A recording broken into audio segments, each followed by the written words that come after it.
Good morning, everybody. Welcome back to Safely to the Moon. Today, we have a super special guest. We've been very excited to bring him on. Yeah. He's actually the reason that we're all here in a roundabout way. Yeah. Scott Paul, ladies and gentlemen. Do you want to go ahead and introduce yourself? Yeah, that's my name, Scott Paul. I've been here in Utah for quite a while. Big advocate of Utah startups, especially technology startups. Done a few myself. Had a few exits. One of them took me to Disney, where I worked for a few years in their kind of influencer department, and that's where I really kind of saw that's where I first got exposed to. It was out in LA to crypto, to Bitcoin specifically. And I also, at the same time, was getting exposed to this idea of using influencers to help projects launch and get attention. I came back to Utah, started doing a product, just my own software company that was trying to help brands use influencers. And I also have been an active angel investor for about 10 years here in Utah.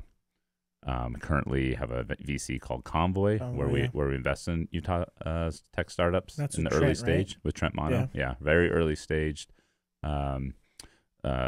pre-seed investor. That's we like to be there before the product even launches. Type of company. Working on my own AI health care company called PHI. .health, and very involved with the Utah crypto scene for about 4 years. Started something called Cryptopia. We can go over that. That was a good memory. One of the first events here. Great memory. Yeah. And then got really involved with a handful of projects here that were coming out of Utah in the crypto space. I was first investor in a company called Giddy that's doing it's a mobile wallet that lets you mess around with DeFi and hold other tokens and stuff like that. And so that's a big part of my story. And then SafeMoon's a part of my story for sure. I was a friend of I probably say I was a friend of John Karony. I had a great friendship with him, and mostly upside, good stuff that with him. I never had to never was an employee or a partner or anything where I had to see some of the sides that are maybe coming out now. So really excited to talk about that here today and hear some of your guys' story, because our lives have been intertwined for the last 2.5 years. And I'm excited to hear some of what's gone down since. And just to touch on like what you said, I think that's really important. I mean, kind of a hot take, but like John was a nice guy. Yeah. Like he's a nice guy. Yeah. He did a lot of things wrong, and I disagreed with a lot of what he did, but he was trying to be a good guy. Yeah, I think so. Right. I think, totally what you're saying, but at the other side of things, and I think Scott, you'll see this and you'll agree with me, a lot of his decisions and a lot of things that he did were probably pushed onto him to do. Like he probably had in the back of his mind, like, yeah, maybe I shouldn't do this, but then like he was getting pushed by the people that we talked about all the time, like Worm Tongue. We'll get into Worm Tongue. Okay. And there's always a Worm Tongue. Right. And I think you know who Worm Tongue is, right? You and I have discussed him multiple times. I'm guessing, yeah. And so like pushing him in that wrong direction. But I don't think he was a bad guy at all. And he just, I don't know, maybe his moral compass was a little bit off. Sure. Well, it had to have been, if you're using customer funds. If you took that much money. Anyways, so how did you first hear about SafeMoon, and then how'd you? I actually heard about SafeMoon before I ever met John or knew it was in a Utah project. I think it was maybe 4 or 5 days after it launches. Oh, so early. Yeah, because they started in London. Yeah, I got a LinkedIn message from. So I'm kind of on before when I used to have LinkedIn. You're not even there anymore. I was for whatever a LinkedIn influencer could be. That's kind of what I was. I had about 45,000 followers, and I was actively making content. And when you do that, your DMs, the characters that slide into your DMs are all over the world, and I only met maybe 1% of the actual people I would have back and forth with in LinkedIn. And one of these guys was just an early degenerate DeFi, looking at the person that you would get a Pepe coin or some type, any meme coin right when it launched. He was sending me these, and I regrettably should have. I didn't know him. I just knew he was in my DMs sending me hot alpha tips on meme projects. And I'm not really that type. I wasn't in crypto to like try to get early in a coin that was Moon. It wasn't my. Right. I'm really trying to go long on Ethereum and Bitcoin. Really, like trying to build up the community, make sure there's something behind that, so that they're here for the long run. So I wasn't one of these guys trying to like get my Chinese VPN so I could go get some crazy exchange, and I just never felt safe to me. Right. So I'd get his hot tips, and among those was to SafeMoon on Binance, and I'm like that's cool. But no, I'm not gonna go get a SafeMoon. And it's just and there's other ones in there, and same type of guys that get into Shiba and all that stuff, and so it's like. I probably would have done well listening to some of these prophets of that were I don't know where he was even in the world, but I remember hearing about SafeMoon. I remember looking up the token. I'm like, damn, that thing has mooned. I mean, it's moving decimal points. Yeah. And then it wasn't until about I want to say maybe 3 months later, I somehow same platform, LinkedIn. Somehow John finds me. Or Nick, it was actually maybe Nick's dog. Nick says, I know this guy that's got the SafeMoon project. I'm like, that's in Utah? Yeah. He's like, yeah, he's over in Pleasant Grove. And I'm like, well, my business is meeting people in Utah that are doing startups. So, yeah.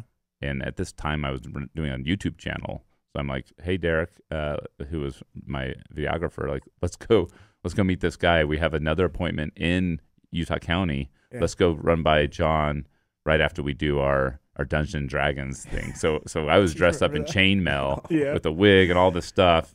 Yeah. And I had just done a little episode in Provo at like a card shop where we were hearing a pitch for a new game, but we were dressed in full, nightly garb, and then like over to SafeMoon, which is this like space company, and I'm like, this whole fucking thing's cosplay. Like this whole like, I'm like, what am I doing? Like it was all so surreal. It's like there's a space company trying to get crypto to the moon. I'm dressed in medieval knight. I'm like, something's fishy about all this. Content. Like, probably don't want to place your money in any of the things going on here. That was so. I remember seeing that because John actually came to Nick and was like talking to him about having him come as come and help marketing. Right? Yep.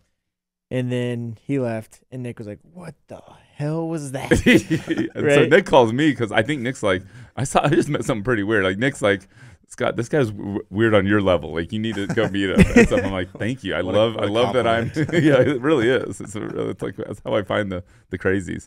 And I like crazies. I mean, I'm among the crazies. I like the crazies. Like the crazies are gonna do weird stuff in our world. The Galileos of our time that are gonna be the heretics of this era, and John was a heretic, and what he was doing was, if it was real, it was heretical, and that was lovely for me, but it wasn't real. I don't think it was as real. We'll get into that, but it wasn't as real as it could have been. He had some choices to, I think, along the way to make it more real, more bona fide, but I think he chose past that with pressure, whatever, that took it in the wrong direction. Anyway, I remember posting on LinkedIn a picture of me at SafeMoon, and I'm used to getting some likes and comments, and then I'm like, but that one was like, it was kind of a dumb little photo of just me, but everyone's hitting me up like, did you meet John? And like, Randy, like I had crazies in my DMs before. Now I had a lot of crazies in my DMs. Yeah. I'm like, what is going on? Who is this person? Right. I had no idea until after I did this post about it that there was a SafeMoon community or army or cult or cult family. They said so many things. Yeah, I had no idea that existed until this post. Yeah, and then I'm like, wow, okay, there's something here. There's something and it seems very new. Like it's not. I mean, SafeMoon's only been around since that first time I saw it 3 months earlier. So what's going on? And then I think I was intrigued by, I can't remember the next thing, but I met him or after I posted, and then I think there was some follow up, or maybe it was a Twitter, maybe someone invited me on Twitter live at the time or something, and that's when I realized, wow, there's a crypto community here, or at least a SafeMoon community, and I didn't realize that they were not really a crypto community; they were very much a SafeMoon community. Yeah, It wasn't a place to go kind of talk about all things crypto. It was very centric. There was a group that was not happy about if you brought any other projects in. But I went on a live or two, and that's when I really kind of started going down the rabbit hole of like, this is kind of fun. Yeah. there's activity here, but I was always a little bit sus. Yeah. The entire time. And there was so many times where you and I met. Yeah. When we were with John. Yeah. And then when we left John, whether we were at his house or we were at an event or something like that, where you and I would have those discussions of what's going on. Yeah. You would ask me. I'd ask you. I mean, you work there. I'm like, is it like you? You kept asking me, are you seeing anything that's weird? And then obviously at that time I wasn't, right? And so I was just like, I'm not seeing anything, Scott. But there was always that discussion whenever we saw each other in that sense of meeting with John, where you'd be like, everything going good? Like, what's going on? I'm like, as far as I can tell, yeah, everything's fine. What's funny is I had the exact same experience, but like, so Scott got me the job, right? And the very first time I saw you after I got the job was at Cryptopia. And I was like 2 days in on the job, and you're like, you got the job. I'm like, yeah, like thanks to you. And we were like so stoked. And then I'd run into you at like events here and there, and every single time our interaction was a little more like, different. You know, like not as excited, but like, yeah. Right. Well, because you did also get the job at the height of crypto, the height of SafeMoon. Oh yeah, right at the peak. And so there's this factor of all things is as crypto was coming down from its peak, any company you're at, whether it would be Giddy or BlockFi or any of them, it's there was also a presence in the whole crypto space of, is this thing happening or is this thing?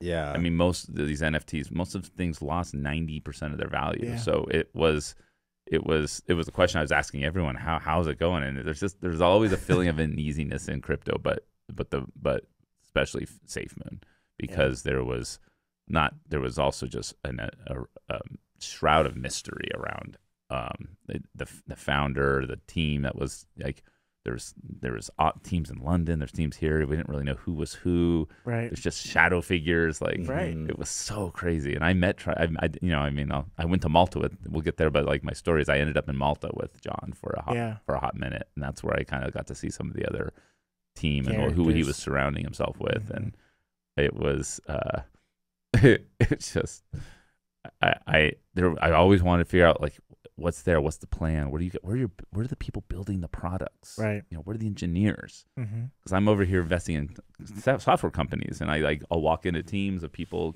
with terminals open, coding, on the blockchain, right? And you walk into SafeMoon and no one's there. It's me and Jonas are sitting there going, yeah, it's you guys. I'm like, okay, so the team must be somewhere else, but making the thing, making the new wallet or the updates. But I don't know to this day if there really was just the Fiverr guys. John always said 90 employees. That was his thing. When I first met him, it was 120 something. Yeah, it was a lot. It was 100 plus when I first was over there.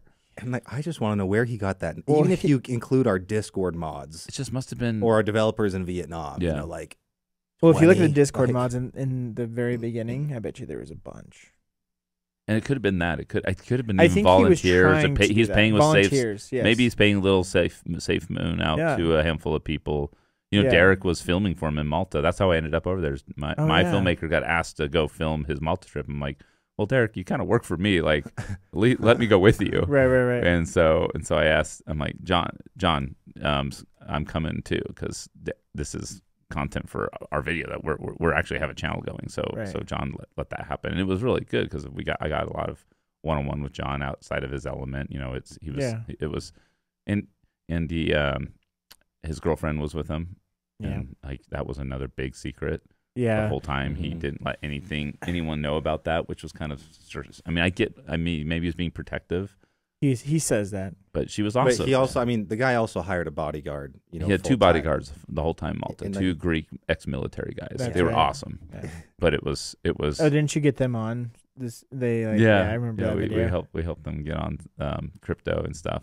And I love SafeMoon as a product because it was one of the few apps that you could quickly get into DeFi. Yeah. It was actually, it wasn't a great experience, but you could get someone some credits, and it was for a lot of people the first experience they had with a digital currency. Right. And so at the end of the day, SafeMoon was not the right pick for almost anyone that got in there, but it may have been people's first experience with getting into the understanding of blockchain and digital security, 100%. And a lot of lessons learned to it. Yeah, how not to do it. How many times did we go to an event and everyone's like, "SafeMoon was my first."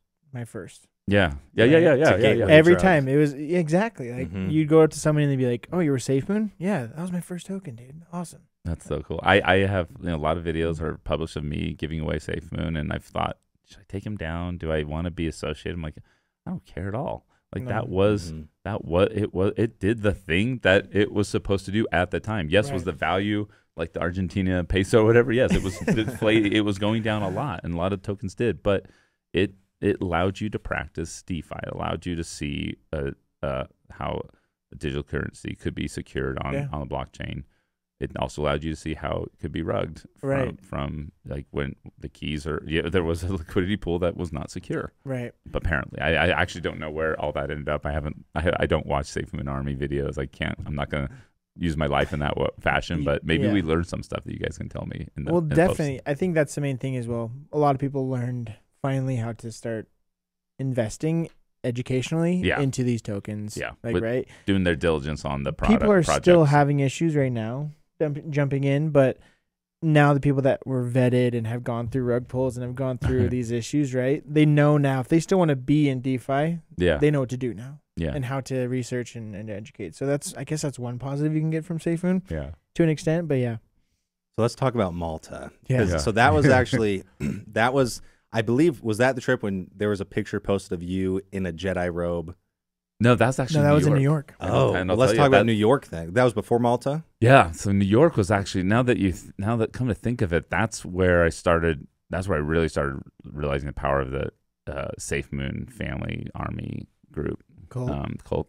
Because there was I started realizing that it was trickling into all my social. SafeMoon people were coming just because I had one photo with him where I was. So, I was a creator at the time, dressing up, doing things in the world of crypto with Derek filming, and we were at NFT NYC. Yeah, I remember. And I'm with my other, I have a bunch of pocket of crypto friends. I was with some of my friends here from Utah over there, just going out to investigate. It's crypto craze. Let's go have a fun trip in New York, see what's going on. I remember being in early Bored Apes when Yuga Labs was launching, and it was like I could have picked up a Bored Ape for a few $1,000 back then if I had but instead I was kind of just laughing at the whole thing. I was like, I'm such a cynic that I was actually mostly not taking any of it seriously, and I was rightfully being a cynic, but I did miss a little bit of. I should have just bought a few Bored Apes when they were out on the stage talking about their project, because that would have been perfect timing. I found out at that time I'd already met with John here in Pleasant Grove, and so I think it was like a month after, and he's like, "Can we hang out in New York? I'm going to be there too." And he was actually there trying to solve some issue with it. There's a New York company, Coin. There's a little thing that went with one of your exchanges at the time, and he was kind of doing some meetup with. It was Bitmart. It was Bitmart. It was Bitmart. I was going to take a picture with him at the bar. Yeah, that was a big deal. Yeah, there was a big deal going on. So he was out there for that. He meets up with us, and we kind of hang around with him. Went to jazz club. He's with kind of my group, and he was just not. He's got his nice outfits on. He's always kind of got the big smile on. He's pontificating when he gets a chance, but he was really just there for the ride, and no one around us really knew. We didn't really know the size of his digital influence, and that's what's interesting. I don't think John ever had a physical presence. It wasn't like he was used to being a leader in front of a lot of people. No. But he was this mysterious online just persona that became bigger than he would have ever even probably thought or imagined. And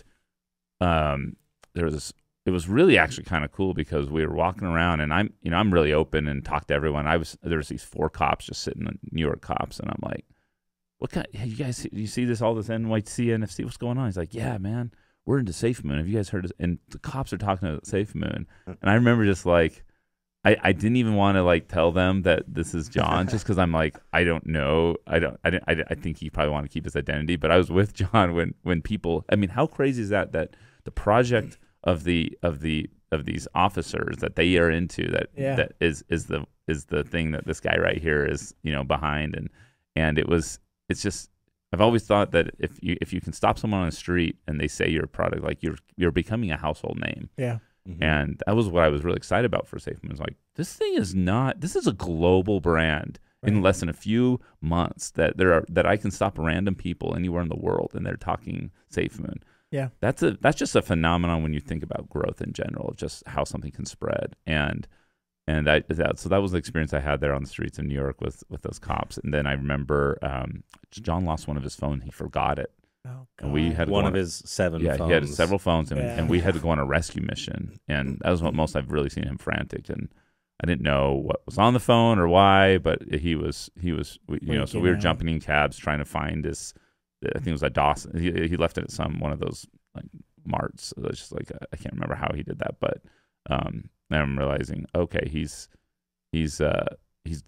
got some sensitive information on his person where he's literally carrying like the keys to the LP on his person. Yeah. And actually, yes. Okay. 100%. Okay. Yes. So that's not like, that's weird. Right. But otherwise New York was pretty chill. It was, and then we took that photo. We were in the Oculus, that one station, and I had my Jedi robot, and he's dressed up in his Louis Vuitton and stuff, and I made a fun little post, and that post has been reshuffled a lot to kind of say like, you're such a believer. You guys all know how many DMs come in about, do you still believe in John? What John this, like how many Q&As I have to do, and that one supportive photo has been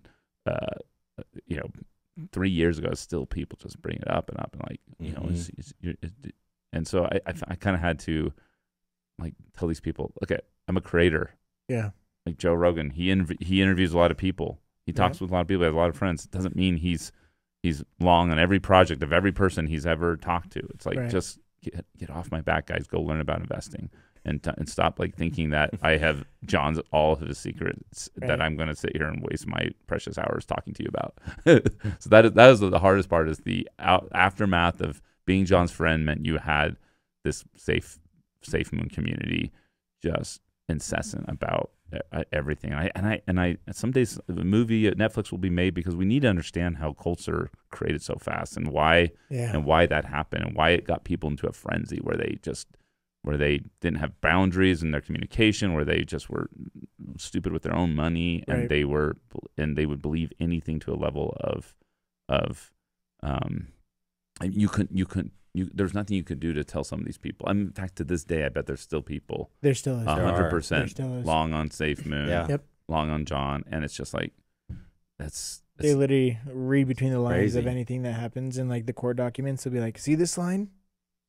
That doesn't make sense to me." Like there are real people that are claiming that like John planned this and like this is like a 4D chess move. Just because his parents are in the FBI or were. That's incredible. So and like this is all. And then there's another group of people saying the government knew that SafeMoon was such a threat, they had to just take him down. Like, And and not just 1, 2, or 3 people; it's thousands. Like some of these tweets, yes. I'll read it and like I lose brain cells, and it'll have hundreds of likes. So there's hundreds of people that are, positively engaging with these because they want claims. it to be true. Because Mm-hmm. if you, let's just say, push it to be true, or they're like, hope it's true, maybe it will be, and you won't be at a loss. Yeah, interesting. I mean, it's a fascinating microcosm of cults in general, and there are a lot of things that take. I won't go into other things that I think are cults, but there's a lot of cults that create longevity where people make these stories. They make stories around the thing that they want to be true, and these stories become, very important to their. We may see SafeMoon stories. It might be going on for hundreds of years. Right. We have no idea if this is the beginning of a movement that keeps, as long as there's people willing to believe and advocating for some version of truth. This could be a schism that goes for years. Right. And it's fascinating. Well, it's like Netflix just put out a documentary. Have you seen Bitcoin? Bitcoin, no. They just put it out talking about Centra. And it more or less is pretty much the same storyline as SafeMoon. Yeah. But on your point, you're 100% right. If you talk about SafeMoon, I don't think you should. It will definitely get into that side of things, talking about the financial side, the executives, the employees. But diving into the community would be a huge Netflix series. Understanding why, how, why these people they were incessant. There's some major players. I was meeting one time. I went to dinner in Park City with John and some guy I was there. Yeah, you were there, and it was like these are. I see myself in these people. They're rational human beings who've like done very well in life and have just felt the call to get behind SafeMoon. There are people that were running businesses that were trying to use SafeMoon as a point of sale. There was really wise people. There were really great filmmakers. There's all sorts of people that were involved that you would have just could have been your neighbor and didn't seem like the crazy culties that would drink Kool-Aid that easy. And so it's like we're all susceptible. I mean, myself, I know there's times where I'm like, there's a few times where I'm like, could this really be like I held some SafeMoon just in case there was some chances of it. I still have 1,000 left of my $50,000 SafeMoon buy somewhere in a Binance wallet somewhere. So eventually you distanced yourself. Yeah. And you were wise to. And I remember seeing like people would tweet like at Scotty Coin, where are you? Come back. So what led you, like, what were the red flags that you saw? Well, there was several. It was I was getting advice from people in my circle like, Scott, that SafeMoon thing's probably like, I've looked at the blockchain. I've looked at things. There's some fishy stuff there. So people are literally looking at Block Explorer and watching, like this is not a project that like, it's like I have a responsibility as a founder of Cryptopia, and I'm a big investor, and at the same time I'm formulating my own company, Giddy, to try to create an alternative, a safer, above board alternative here in Utah, with venture capital, with audits, with lawyers putting together, like launching a company in the way that a company should be launched, to not have things go like SafeMoon did. Like there are ways to launch a crypto company, and as I started doing that, there were people saying like, you can't, like, you got to be very careful with your affiliations with other projects. If you're gonna be with this one, we don't want crossover of communities, especially. Yeah. And so I started realizing that, and I started really quickly realizing like that Giddy, because even at Cryptopia, Giddy was already a thing in the crowd there, and SafeMoon was there. I mean, I had Eric on stage just along with John and others and Dan. So it's like I'm already trying to give space to all projects. I don't want to be picking favorites. Yeah. But I was starting to realize that no one was going to build a solution that I wanted to see happen, that was user friendly and really, really well designed and safe, and like had a good just a Venmo of I wanted a Coinbase to come out of Utah, and SafeMoon was not going to be it. I couldn't find his engineers. I couldn't find the designers. I couldn't inspire him to think about the actual user experience more than just people trying to get into Moon their coin. Right. And I wanted to be a part of something that was actually a product. Yeah. And so I started distancing myself from, when I realized that wasn't the goal of SafeMoon.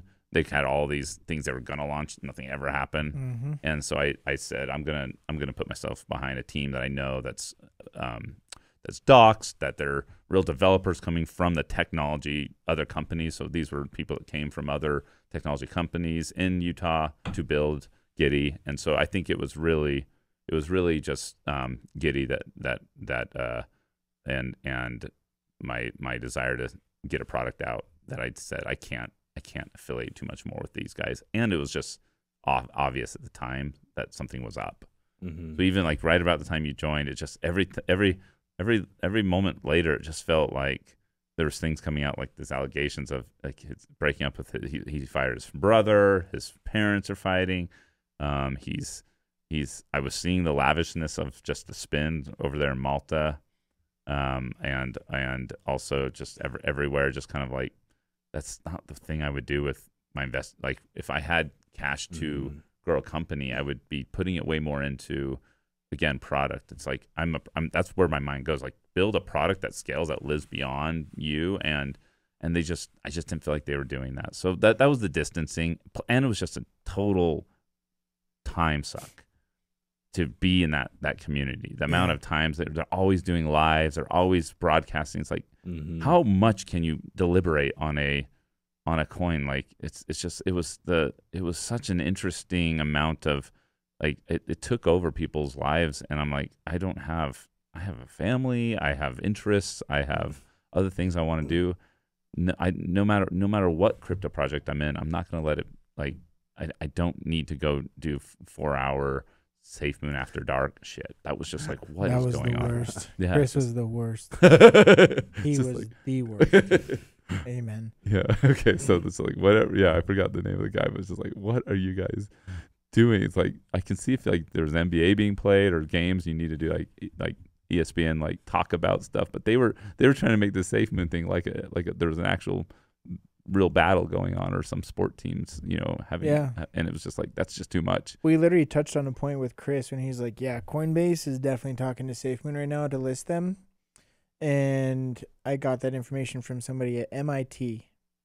And we're like, me and Jonas look at each other like, what is he talking about? If anybody knew we were getting on Coinbase, it'd be the sales and partnerships guys, which was us. Yeah. And they would just make up shiz all the time, just to create some hype, just to have stuff to talk and about. I think that's SafeMoon wasn't doing anything, to let us talk about anything. So what was the reason their show was? Were they getting paid? Was it views? Like what? No, it was just obsession. Yeah, well, I'm pretty sure Chris even talked about taking a loan out on his house and investing it into SafeMoon. The guy that ran that show. So what happened at Malta? Yeah, what happened at Malta? I've been wanting to ask you this for a long time. I honestly, Malta was. I actually came away really. John was so nice and so like accommodating, and he was really good to his girlfriend, and we went on some fun little like buggy rides in this old town where they filmed a Game of Thrones. It was a. I'd never been to Malta. I went to my earliest mission in Italy, so it's kind of really close to. Yeah. It's kind of, I think it's not Italy, but they speak Italian there and other languages. And so for me, it was like such a beautiful trip to go and have that experience. And there was rappers and like Akon was there in the same hotel. There's all these people kind of gathered for this. And Malta became kind of a crypto craze city for a second because it was helping. That's what Malta's good at. They do gambling licenses. They're just kind of a clearinghouse. They've put up their state so that it legally can do a lot of things that you can't do in other parts. It's like kind of the entry to Europe for crypto and online gambling and stuff like that.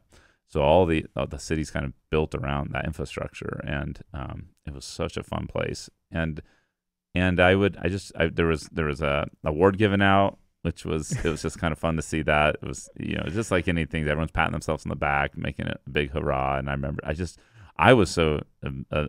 so observant of like, okay, there's the security guys there. I'm like wondering how they do their job. I'm wondering why there's security here anyway too. It's just like, is there like what is actually possibly going to happen that we need all this security? Yeah, that was new to me. But then I did realize at our hotel we're staying, most people had their security team. So it was a very weird moment to be in a hotel lobby and having Akon's security team. There's other players around the world.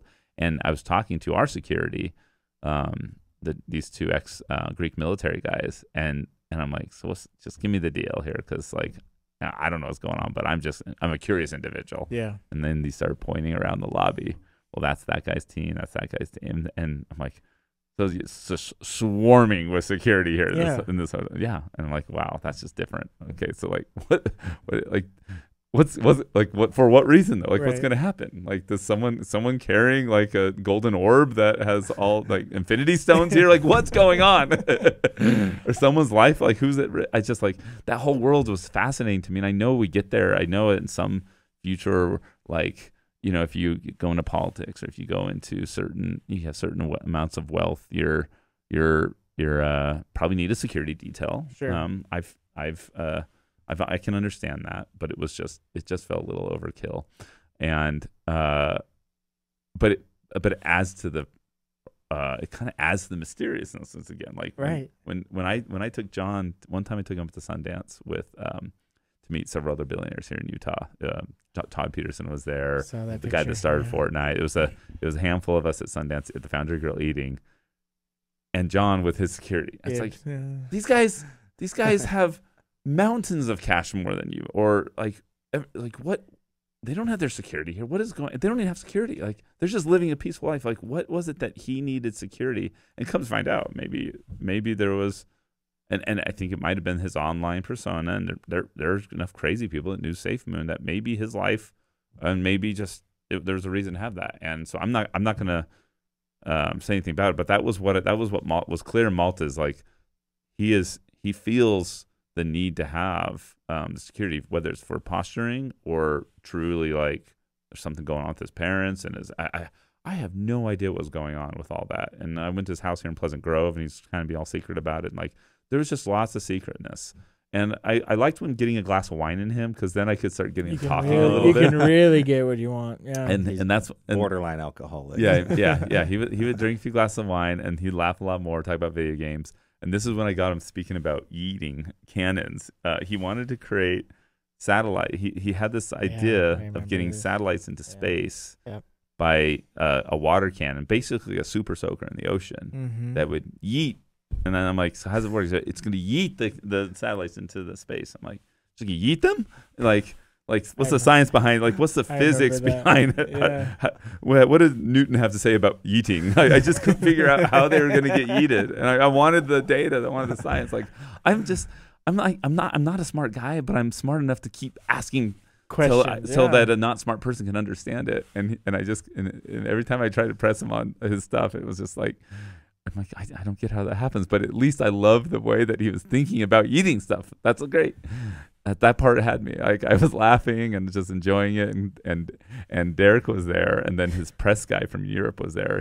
There was a guy that was in charge of his. What's his name? Did it start with a D? I'll remember if I hear it. Destin. He had an accent. He was the guy that was trying to keep John from saying anything too crazy. It's a tough job. Yeah, exactly. And so I remember John had to have him leave because he was starting to go on a roll about stuff. And he was like, I don't know if you should be telling these two guys all this stuff. And John's like, he had enough trust to like kick that guy out and let me just talk about his yeet can and stuff. But I never actually really got into any of the tough questions about the liquidity pool, this or that. I actually never really talked to him about a single thing. And I think it was great that we never had that. Because I don't feel like if I ever got called in as a witness to anything, it's like it was just if there ever is like if there's a trial that like can you imagine, by the way, how fun that would be? How many SafeMoon people would watch that? It'd be nuts. If I was called into the stand, it would be a comedy routine that I would do, and I can't wait for that because I have no information. I literally know zero, and I don't have anything to really add to the whatever they're trying to investigate, because we didn't have those conversations. Right. It was a lot around leadership. Like a lot of it was I was just trying to coach them around like, you're an influential character now. You're running a business. You got decisions to make with your money, with your your legacy, and so we just kind of talk about those things. And I think he enjoyed just having a friend. I find out he was following me on LinkedIn way before he was ever doing SafeMoon. Yeah. So he was probably more, he probably started as just a young kid that like. Who's doing shit in Utah, and I was this person that was came into his life, and he told me he often looked up to me. I'm like, that's cool. I don't even know what to think about that, because I'm a goofball that's not doing anything. I don't have security around me. I'm not throwing money down on this crazy stuff like you. I kind of look up to. I kind of want to figure out how you did what you did. So it was a good just exchange of, and that's kind of what's weird about the Jedi Padawan post is that I was just kind of kidding about that, but it kind of became something where I don't feel like I was a worm tongue in his ear. I feel like I was probably the one, like more of an Obi-Wan. It's like, bro, just like come to me, I'll help you, whatever. Right. You've been only good to me. You've only been nice to me. And so I think he did try to come to me, but without ever really disclosing like I'm in deep doo-doo. We were going to meet the day he got arrested. Same. No way. I had a text. I had the last text, and he's like, Scott, let's meet up. I'm landing on Tuesday, and night. What can we do? And I felt special. Like, okay, I'd love to see you. Every time he came in town, we go up to Sundance and get a bite to eat and have a great meal. Never talked about anything too crazy. I was just there as a friend. Mm-hmm. And I think he was probably pretty lonely when he didn't have his girlfriend here in town, and he's estranged from all his parents and his past work a lot of employees. So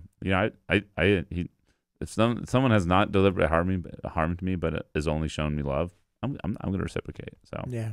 that's the part of John that I think I don't have any bad memories of like him doing anything. And Right. I would go to court and say, like, character wise, like, this is not someone. Could this person manipulate and do something to people's, like, could he take money? Is his moral compass there for, like, being a steward of other people's money? I'm not going to answer that. But as far as, like, do I see this person, like, really wanting to harm or a danger to society? I don't think that. I think he just had I think he just got thrown some really crazy stuff at a young age, and I don't know that origin story because that was at the beginning of SafeMoon. But whatever happened there, he somehow found himself in a position that I think he was fish out of water.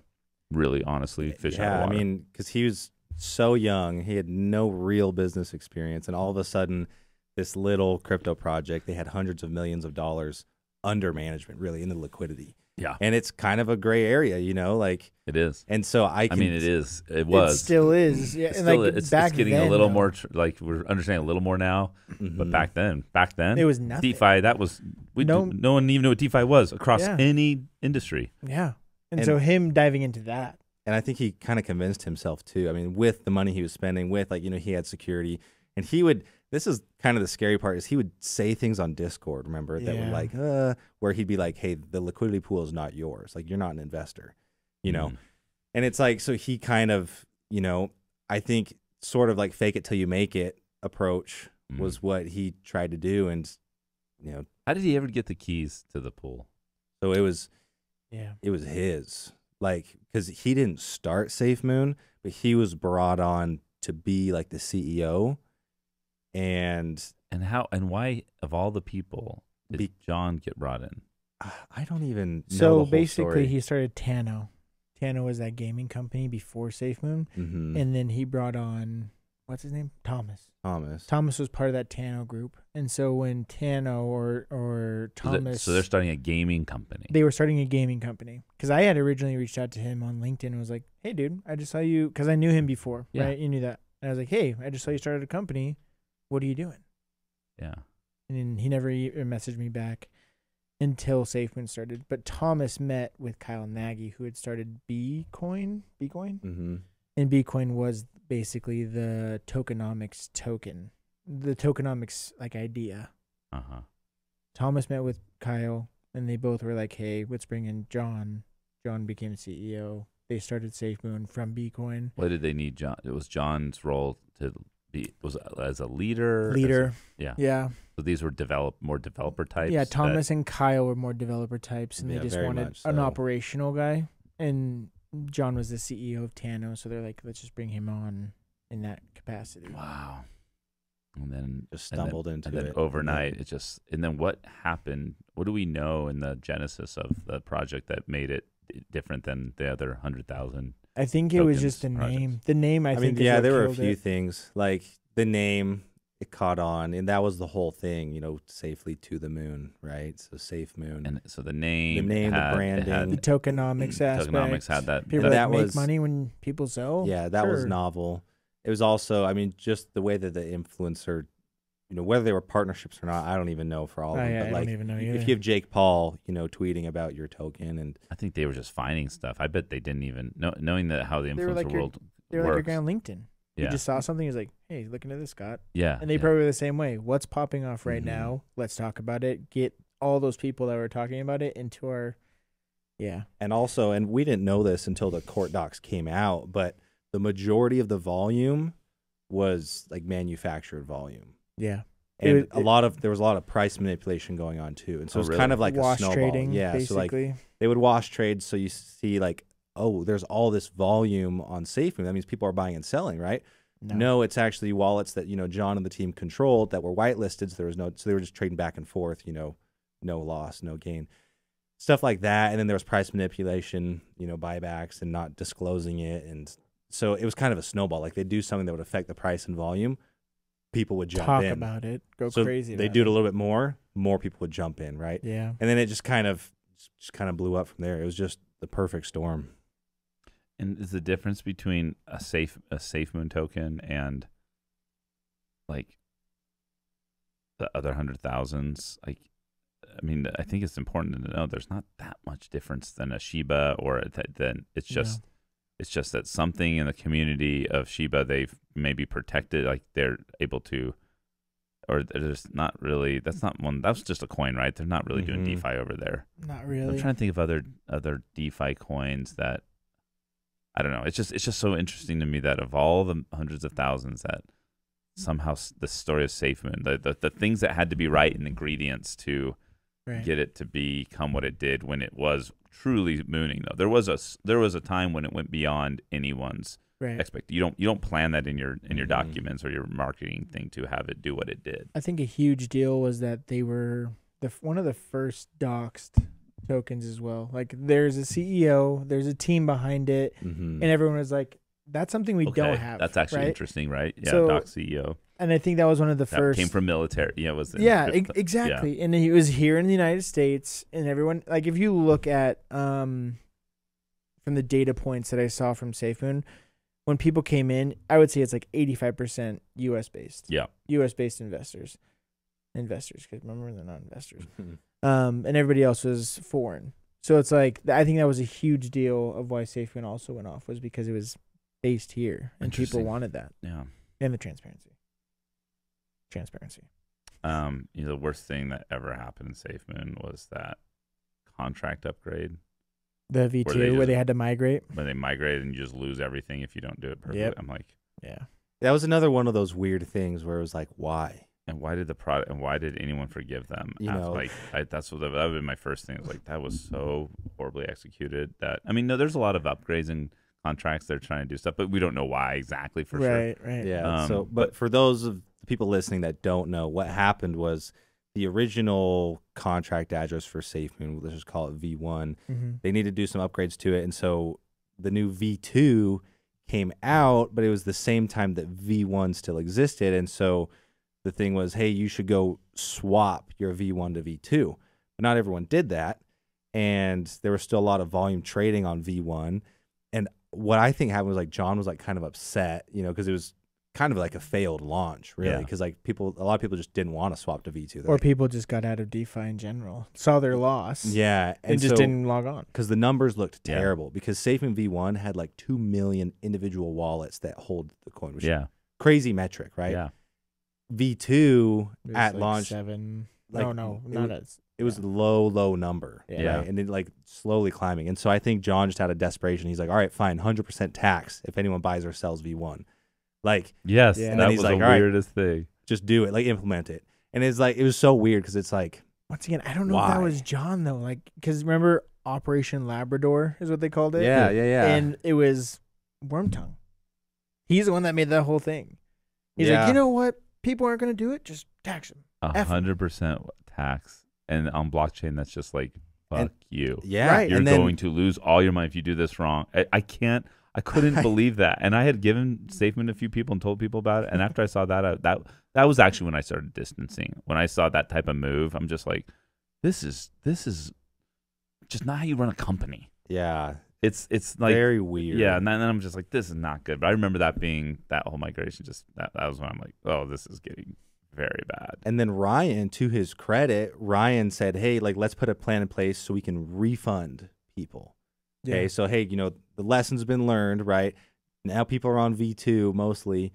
Like, let's shut down trading V1. Let's refund people, which is very easy to do because again, it's all on the blockchain. I would say Charles was part of that too. He wanted a refund, and the money was still there. It was just captured, right? Yeah. And there was so much pushback again. I'm like, that is the most logical thing. Like, Wormtongue kept saying it was a legal issue. And then Ryan ended up getting fired. Charles ended up getting fired, pushed out. So it's like we started losing anyone with any like history in the SafeMoon ecosystem. Yeah. Mm-hmm. Yeah. And I remember I sat down to lunch with Ryan like the day before. I remember. I was so pissed. Well, so I'm like fresh on the job at this point. Yeah. 3 months in maybe. And, I'd already seen, war stories, right? And so like, and I sat down with Ryan. I'm like, dude, I'm like, I can kind of guess I'm like, you got to tell me what's going on. He's like, it's bad. And he said, Jonas, I have never seen a company run like this in my life. Like, it's really bad. And I'm like, crap. You know, I'm like, well, what do we do? He's like, I don't know. He's like, I'll tell you what. He's like, I'm probably out. And it was like the next day. And you came from Vivint, which is like a machine. That's run pretty perfectly. Right. So you have to start going like, what have I done? Scott Paul, Yeah, but I mean, it's very similar to you. Like a lot of people, you know, have told us like, oh, like, aren't you worried? Or like, you might be called on, you know, if there's a trial or anything. Like we didn't see anything either, you know, like no one talked to us about the LP or asked us about, you know, company funds or anything. Like we saw, you know, terrible business decisions. Yeah. You know, we can talk about that, which we are, but like we never really saw the inner workings. And, you know, honestly, that's one thing I will give credit to those people that are in the higher ups that pushed us out. Thank you for not telling us what was going on. Definitely all for the best. Thank you for pushing us out and leaving us in the dark, because if you didn't. Where is John? He's in New York. He's in New York. They transferred him. He's applied for bail multiple times and it's been denied. So he's in a prison? Mm-hmm. Yeah. Like a high security white collar prison? Not sure which one he's in. You can search on New York's. And does he have communications at all? Doesn't seem like it. Because I have nothing from him since he got booked. Nope. Yeah. I haven't either. And then everyone was texting me that. I mean, I'm sure you guys got thousands of texts that day when he went in. It's like, you hear about this? I'm like, his bodyguard texted me. Oh, really? Bro, you won't believe what happened. What do you mean? We landed on the tarmac and they just busted in and took John. So that's what happened. They boarded the plane. No, they were deboarding. Was it in New York or Utah? Salt Lake. As soon as he landed. His feds? FBI grabbed him on the plane. Badass. Yeah. Like, do we have witnesses of people on that plane? Well, his bodyguard. Bodyguard. So his bodyguard was on one side, and then John was on the other, and they stopped, and then I guess the people were talking at the front, and Ibbs looks across the plane and looks at John. John looks at him. Is what he said, and they're like, they made eyes. John. They knew kind of. John had to know, but this is like John had to know what. That stuff was going. Looking. Well, like the thing is, maybe he did know, but he landed in Miami and nothing happened. Mm-hmm. And so he's probably like, "Cool, I'm good." Then he flew from Miami to Salt Lake, and boom. I wonder why. I wonder if Salt Lake had more on him or something. If this jurisdiction or the FBI doesn't care. They're not state. No, it doesn't matter. But I think it was more because he had an actual residence here. He was just renting in Miami, but his actual residence was here in Utah. Okay. So that could be the reason why. Has anyone talked to his girlfriend? I texted her, and my wife texted her, just being like, anything? Not even anything, just like, hey, sorry we heard about John. She wrote back at all? No. She wrote back. She asked me to go meet him in Salt Lake. And I was like, at this time, I don't even want to get near it for now. I have my wife, I have kids. Like, I'm just gonna sit back and see how it plays, and then once I understand more or less what's going on, then I can make that move. Interesting. And she didn't message me after that. Obviously, she was probably like, "What the hell?" But there are community members that went to go see him. They went and saw him. Yeah, one of the community members here in PG went and saw him. I was like, "He's in good spirits," and all this other stuff. I was like, "I don't know how you can be in good spirits when you're in prison here in downtown Salt Lake." Yeah. I'm not planning on making the efforts, but if he like reached out to me and said something, I was like, look, we're still friends, and like you have some credits. I would definitely like, but I'm not. I don't know. I don't know if I need that right now in my life. But I would love to hear from him, just be able to see how he's doing. I would too. Like, I've known the guy for this would be like our 10-year anniversary. No, like, we've known each other for a long time. And yeah, I'd like to see and hear how he's doing, but at the same time, I'm not going to exert my efforts to go fly to New York and be like, "What's up, buddy? Been a while." Definitely the only person I know that's I don't run with a lot of, people that get chased around by the FBI. Yeah. You'd think I'd probably have a lot more, but I don't. So in a way, it's like kind of cool to have one friend that's got a story of getting chased around and taken by the FBI. It's like I just hope it works out well for him in the end in some way. I don't know. I don't know. I don't know. It'll be fun to see. Like, so is the plan that he's going to court? And yeah, there's no date yet. There's no date yet. So he's been chilling in there for just hanging since early December when he went in. Been hanging out in there. SafeMoon just 2 weeks ago filed for bankruptcy, Chapter 7. Chapter 7. So they're liquidated. So they're liquidated now. No more employees. Just crazy. 2.5 years ago, they were worth $8 billion. Really? $8 billion. They went from $8 billion to negative because now they have creditors. Apparently. What's the token? Is it token? Can they They shut it down. They shut off trading. So can't I mean, trade it or anything. because like it's now just a relic. Yeah. The wallet. You still have it. Yeah, you still have it, but you can't interact with it. Really, it's just there. Oh, so it's not even worth $1,000 that I thought it was. No. It's like $10. Oh, I mean, technically it's zero because you can't trade it. Oh yeah, yeah. So I can't even on DeFi trade it. No, function's been turned off. Function's been. So turned. Dave Portnoy, he swapped for V2 just for nothing. Thanks, Jonas. Yeah, we harassed him at Bitcoin Miami. I remember you got him to do a Twitter video where he was complaining about me, but it worked. He ended up upgrading to V2. Yeah, and now it's. Gosh. I remember I saw you and you were telling me he got harassed. We should see if we can get Dave Portnoy on here. That'd be a dream guest.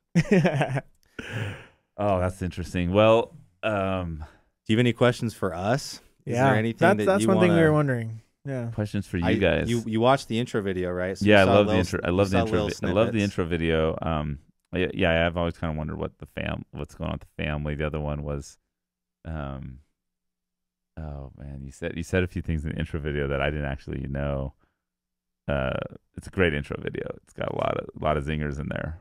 Okay, one thing on the intro video, he was there at the speech. Oh, the worst public speech of all time. Well, I got him the award. Oh yeah, but he didn't talk. He didn't even show up. He wasn't even there. Yeah. It was Worm. What did you think about Worm Tongue's speech? The worst. It was. It like wrecked the whole event. Yeah. It was terrible. I don't even know. We can't find footage of Brandon, it. We're trying. Brandon Fugel. Fugel's like, Scott, go up there and take over. Like, you should be taking this award right now. Yeah. Like, I'm not gonna be associated with SafeMoon right now. Like that, you know how much of the army will give me shit for the rest of my life. I'm not like I already learned at that point. So it's like he won the award. Like it was one of those things where the award came it had been awarded like much earlier when there's still some life in the thing. And then by the time the ceremony was going down, it's like it was very debatable if this is the CEO of the year. Yeah. I still think it's awesome that Utah did that. Same. And I think they know what they're doing too. Oh, it's like let's get a little web page rank for our Utah business by having a little the SafeMoon Army blew up TaxBit, blew up anybody that did anything that's another one we talked about. anyone that did anything with SafeMoon realized that like there's a group that's going to come in and just take over all your Twitter, take over everything, and it's a lot of companies actually need that sometimes. Like hey, something's better than nothing.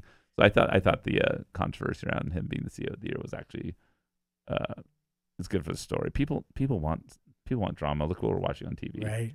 But it's like if it's just another nobody wins a CEO of the year and it's just like another program where you don't have that Josh guy up there looking like an idiot. I would have not remembered it. It would have been just but I definitely remembered how bad that was. Like it burned into my core memories. Like, how could you blow this so bad, John? I remember you texting me and saying you should go up there right now. Yeah, because you were there, right? Someone should have taken them. Brandon asked you. I was you paralyzed. Told me, I don't even know what he said. I can't even remember. I was like Did he kind say of anything? enjoying it. He was whispering.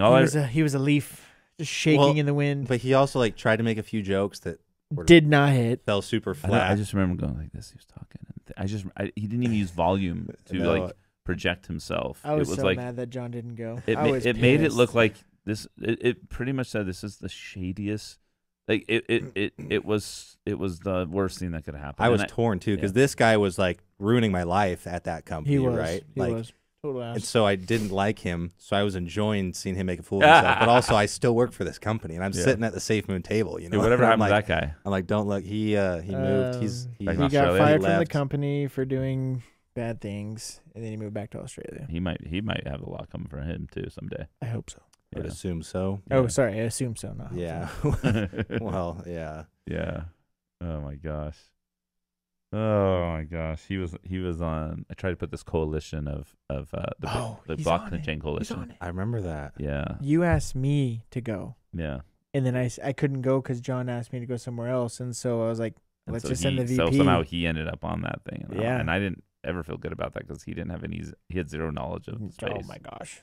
I'm The like, worst. Yeah, it kind of like brought down the coalition's like value just having that name up there.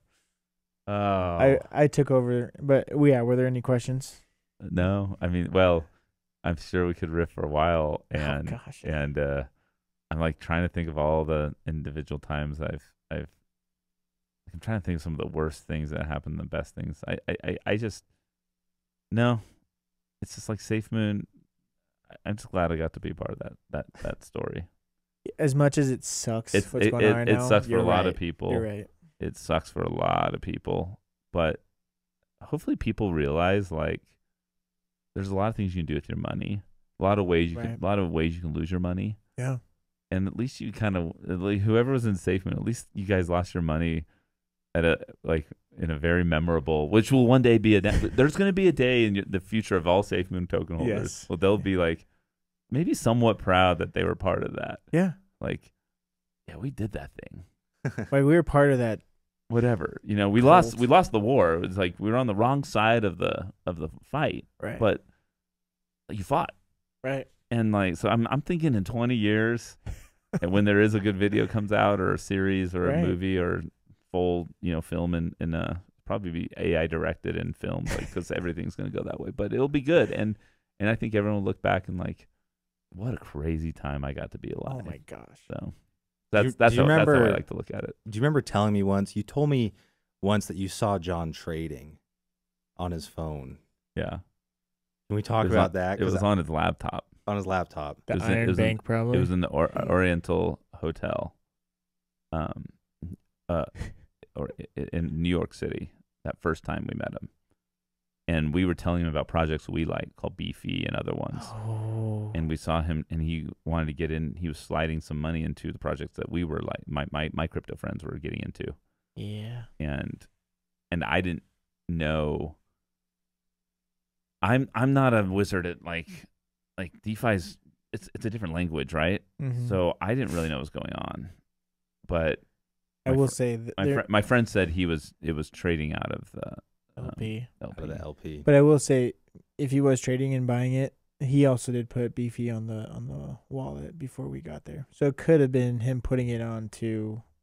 Well, if that was the first time he heard about it, because we ended up listing them. Yeah. We did, and we were we were introducing him to some projects there in the Mandarin Oriental Hotel right out of Central Park. And I remember it was a beautiful evening scene and everything, and just full of activity. Just felt like it does. It's just these are the things that feel like movies. These moments when when you have this John character here, and it's like I'm not talking about. I won't go into my my group of other people who got me into crypto, but they were there too, and so it's like I was just around some really cool people, and I am just the jester of this whole play. Like I am going through trying to learn. I'm just a funny little wizard trying to figure out what's going on, dressed in a jet. I mean, I was probably in some outfit in this nice swanky hotel, and watching. Yeah, I was watching John make some plays with. We're moving a lot of money around. Yeah, it's when you're in DeFi, it's big numbers that are being done instantly. You're not clearing anything. You're not talking to anyone. Yeah, and that's the beauty of this whole thing. It's like cool. There's no middleman. There's no middleman. You just do it. And they were being more observant to like, is that a private wallet? Right. That's a lot of dough. Yeah. And I think they put together that was probably something else. Yeah. That might be what you were talking about on the trading. Yeah. That was because there was a lot of times too where stuff would happen and people would like the blockchain receipts. Hey, why is this coming out of the LP, or why is this going there? And then Uncle Dave, posted on Twitter a screenshot of text messages with him and John, and showing like John showed him, the balance of one of his wallets and then like the home sale price. And it's like pretty clear. He bought the home cash because he off-ramped some crypto from the LP to fiat through one of his exchanges to his personal bank. So like just crazy stuff like that. Just not very well managed. Yeah, it's almost like a Trump move where it's just like, yeah, I used LP to like. It's almost at this point he should almost argue like that's exactly what I did. I was building a business with the LP, and that was the capital used to create the project. Like, which is what he believed. But the biggest problem is that SafeMoon told everyone, "Hey, the LP is locked. Yeah, it'll never." So that was one of the big things early on, and that's how they got investors. Like, hey, like there was a tweet, like the CEO of SafeMoon today locked away $250 million of LP, like forever. It's locked. Like no one can ever touch it. And then, but in V1 or V2, that was V1. Oh, maybe that's gonna be his play. Yeah. Well, it was moved before then. So true. So what a good time. Well, what do we how do you guys end your safe? Any words of wisdom for the people watching? Yeah, I mean, I would say, please don't contact me. Everything is here. Everything is here. Yeah. Like I put it out on the table right here, so you're not like it's on this it's on this podcast, so I can't give you any further stuff. But if you're at all in the SafeMoon story, I would just say, just be grateful you got to be a part of an epic journey. Yeah. Like I'm thinking the world, like this goes maybe in a psychology or like if we're in a simulation, I have no idea, but like, for your health, see, I'm in the health company now, and I'm trying to figure out how our brain can create, how our thoughts can actually make us, live longer or shorter. Yeah. Our mind body connection and our biology, like we can alter our health with our brain. Yeah. And crypto, if done the wrong way, just the craziness of it, just the amount of cortisol it can shoot into your body and the anxiety, can shorten your life. Yeah. And so my parting wisdom would be, find a way to like look back at the story or do the things you do inside of crypto and trading and SafeMoon, and find a way to like think positive about it and make it be a good thing. And even, I don't care what the number is you lost. Yeah. Guarantee it wasn't as much as I lost in crypto in the last 3 years.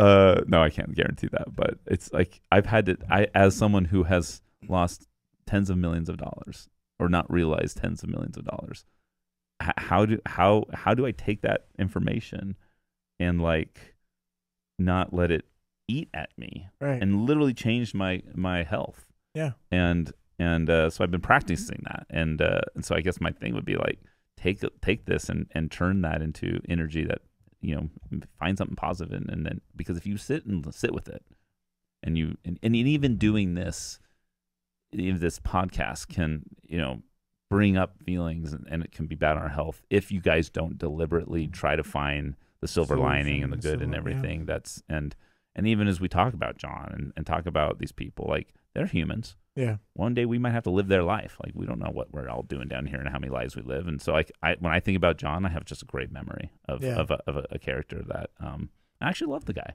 Mm-hmm. And I hope I get to see him again. And I hope I get to break bread with him and I hope he gets another chance at least on life to do whatever he wants to do and do it right this time.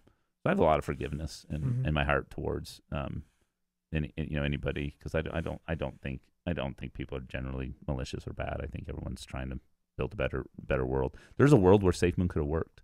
Oh yeah. Exactly how he thought it would. Yeah. And we would all be just like, God bless, like amazing. Yeah. And so that's my parting words. And if you guys want to follow my next adventure, it's going to be at phi.health or just at phi on Twitter. Yeah, already following PHI. That's awesome. Mm-hmm. Cool. Yeah. Thanks, guys. I love that. Thanks for coming on. And everyone else, as always, any questions, anything you want us to address, just let us know in the comments. And we'll see you on the next one. Yeah. All right. Thanks, guys, for having me on. Thanks, Scott. Ciao.